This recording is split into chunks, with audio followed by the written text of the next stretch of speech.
ओम नमो भगवते वासुदेवाय। श्रीमद् भगवत गीता का 13वां अध्याय। श्री कृष्ण भगवान फिर बोले, हे अर्जुन, ये शरीर क्षेत्र है, ऐसा कहा जाता है, और इसको जो जानता है उसको क्षेत्रज्ञ, ऐसा उसके तत्व को जानने वाले ज्ञानी जन कहते हैं। और हे अर्जुन, तू सब क्षेत्रों में क्षेत्रज्ञ अर्थात जीवात्मा भी मेरे को ही जान, और क्षेत्र क्षेत्रज्ञ का अर्थात विकार सहित प्रकृति का, और पुरुष का जो तत्व से जानता है वो ज्ञान है, ऐसा मेरा मत है। इसीलिए वो क्षेत्र जो है और जैसा है तथा जिन विकारों वाला है और जिस कारण से जो हुआ है, तथा वो क्षेत्रज्ञ भी जो है और जिस प्रभाव वाला है, वो सब संक्षेप से मेरे से सुन। ये क्षेत्र और क्षेत्रज्ञ का तत्व ऋषियों द्वारा बहुत प्रकार से कहा गया है, अर्थात समझाया गया है, और नाना प्रकार के वेद मंत्रों से विभाग पूर्वक कहा गया है, और अच्छी प्रकार निश्चय किए हुए युक्ति युक्त ब्रह्म सूत्र के पदों द्वारा भी वैसे ही कहा गया है। हे अर्जुन, वही मैं तेरे लिए कहता हूँ कि 5 महाभूत अर्थात आकाश, वायु, अग्नि, जल और पृथ्वी का सूक्ष्म भाव, अहंकार, बुद्धि और मूल प्रकृति अर्थात त्रिगुणमयी माया भी, तथा 10 इंद्रियां अर्थात श्रोत्र, त्वचा, नेत्र, रसना और घ्राण एवं वाक, हस्त, पाद, उपस्थ और गुदा, एक मन और 5 इंद्रियों के विषय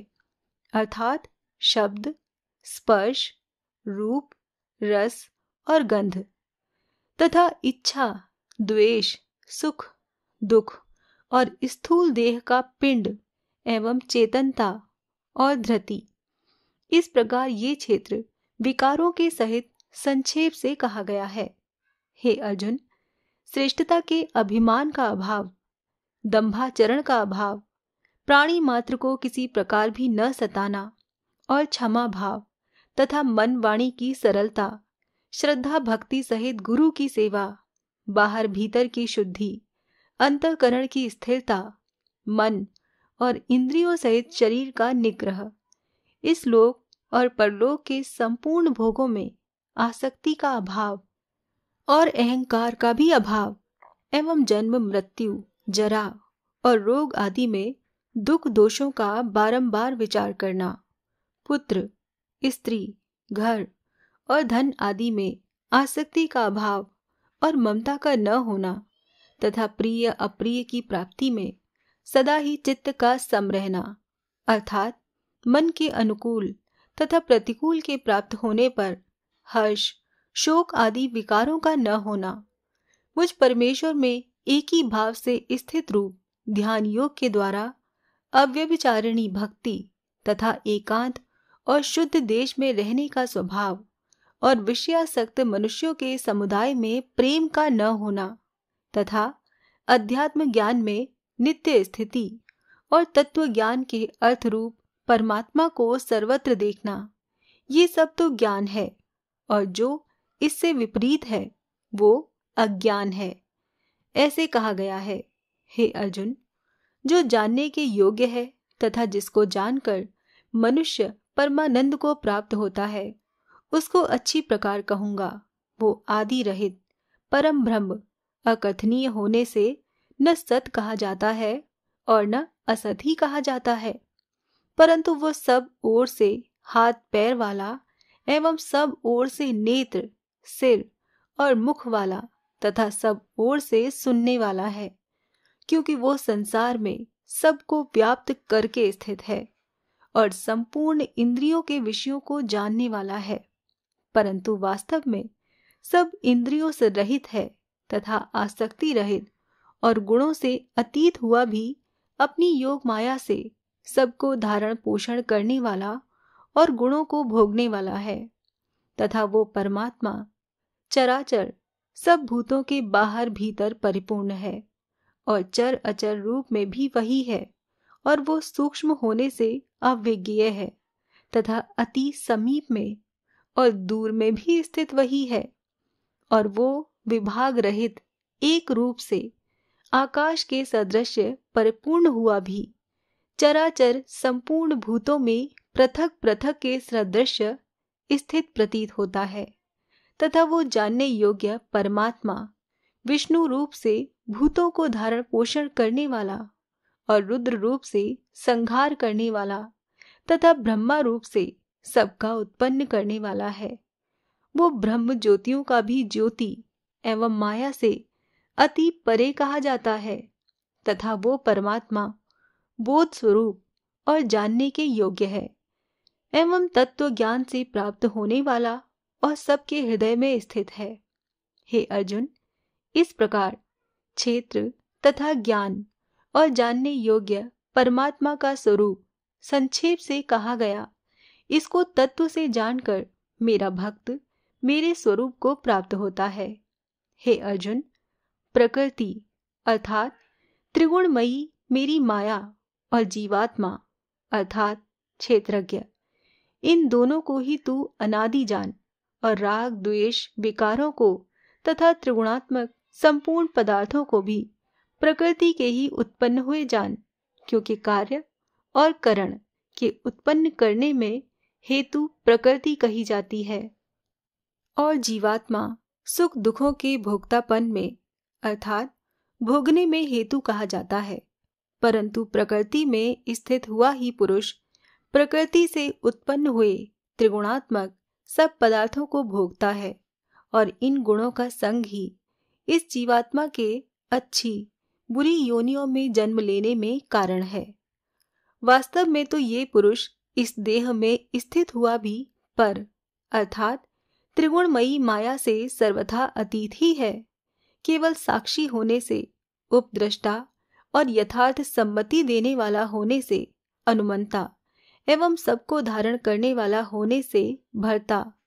जीव रूप से भोक्ता तथा ब्रह्मादिकों का भी स्वामी होने से महेश्वर और शुद्ध सच्चिदानंद घन होने से परमात्मा, ऐसा कहा गया है। इस प्रकार पुरुष को और गुणों के सहित प्रकृति को जो मनुष्य तत्व से जानता है, वो सब प्रकार से बरतता हुआ भी फिर नहीं जन्मता अर्थात पुनर्जन्म को नहीं प्राप्त होता है। हे अर्जुन, उस परम पुरुष परमात्मा को कितने ही मनुष्य तो शुद्ध हुई सूक्ष्म बुद्धि से ध्यान के द्वारा हृदय में देखते हैं तथा अन्य कितने ही ज्ञान योग के द्वारा देखते हैं और अपर कितने ही निष्काम कर्म योग के द्वारा देखते हैं। परंतु इनसे दूसरे अर्थात जो मंद बुद्धि वाले पुरुष हैं, वो स्वयं इस प्रकार न जानते हुए दूसरों से अर्थात तत्व के जानने वाले पुरुषों से सुनकर ही उपासना करते हैं। अर्थात उन पुरुषों के कहने के अनुसार ही श्रद्धा सहित तत्पर हुए साधन करते हैं और वो सुनने के परायण हुए पुरुष भी मृत्यु रूप संसार सागर को निस्संदेह तर जाते हैं। हे अर्जुन, यावन मात्र जो कुछ भी स्थावर जंगम वस्तु उत्पन्न होती है, उस संपूर्ण को तू क्षेत्र और क्षेत्रज्ञ के संयोग से ही उत्पन्न हुई जान अर्थात प्रकृति और पुरुष के परस्पर के संबंध से ही संपूर्ण जगत की स्थिति है। वास्तव में तो संपूर्ण जगत नाशवान और क्षण भंगुर होने से अनित्य है। इस प्रकार जानकर जो पुरुष नष्ट होते हुए सब चराचर भूतों में नाश रहित परमेश्वर को समभाव से स्थित देखता है, वही देखता है, क्योंकि वो पुरुष सब में समभाव से स्थित हुए परमेश्वर को समान देखता हुआ अपने द्वारा आपको नष्ट नहीं करता है। अर्थात शरीर का नाश होने से अपने आत्मा का नाश नहीं मानता। इससे वो परम गति को प्राप्त होता है। और जो पुरुष संपूर्ण कर्मों को सब प्रकार से प्रकृति से ही किए हुए देखता है, अर्थात इस बात को तत्व से समझ लेता है कि प्रकृति से उत्पन्न हुए संपूर्ण गुण ही गुणों में बरतते हैं तथा आत्मा को अकर्ता देखता है वही देखता है। और ये पुरुष जिस काल में भूतों के न्यारे न्यारे भाव को एक परमात्मा के संकल्प के आधार स्थित देखता है तथा उस परमात्मा के संकल्प से ही संपूर्ण भूतों का विस्तार देखता है, उस काल में सच्चिदानंद घन ब्रह्म को प्राप्त होता है। हे अर्जुन, अनादि होने से और गुणातीत होने से ये अविनाशी परमात्मा शरीर में स्थित हुआ भी वास्तव में न करता है और न ही लिपायमान होता है। जिस प्रकार सर्वत्र व्याप्त हुआ भी आकाश सूक्ष्म होने के कारण लिपायमान नहीं होता है, वैसे ही सर्वत्र देह में स्थित हुआ भी आत्मा गुणातीत होने के कारण देह के गुणों से लिपायमान नहीं होता है। हे अर्जुन, जिस प्रकार एक ही सूर्य इस संपूर्ण ब्रह्मांड को प्रकाशित करता है, उसी प्रकार एक ही आत्मा संपूर्ण क्षेत्र को प्रकाशित करता है। अर्थात नित्य बोध स्वरूप एक आत्मा की ही सत्ता से संपूर्ण जड़ वर्ग प्रकाशित होता है। इस प्रकार क्षेत्र और क्षेत्रज्ञ के भेद को तथा विकार सहित प्रकृति से छूटने के उपाय को जो मनुष्य ज्ञान नेत्रों द्वारा तत्व से जानता है, वो महात्मा जन परम ब्रह्म परमात्मा को प्राप्त होते हैं।